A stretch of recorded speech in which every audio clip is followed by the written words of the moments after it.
इमरान खान की गिरफ्तारी पर chief justice Islamabad high court ने नोटिस ले लिया। इस्लामाबाद हाई कोर्ट ने चेयरमैन पीटीआई इमरान खान की गिरफ्तारी के मामले पर एडिशनल अटॉर्नी जनरल को फौरी तलब कर लिया।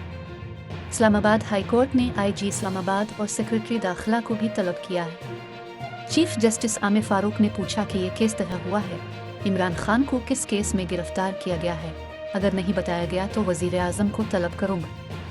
अब से कुछ देर कबल इमरान खान को इस्लामाबाद हाई कोर्ट के अहाते से हिरासत में लिया गया था। ज़राए के मुताबिक इमरान खान को नैब में ज़ेर तहकीक अलकादिर ट्रस्ट केस में गिरफ्तार किया गया, ताहम सरकारी तौर पर उसकी तस्दीक नहीं की गई। याद रहे कि इमरान खान 2 केसेस में पेशी के लिए इस्लामाबाद हाई कोर्ट पहुंचे थे, जहां पहले से ही पुलिस की भारी नफरी मौजूद थी।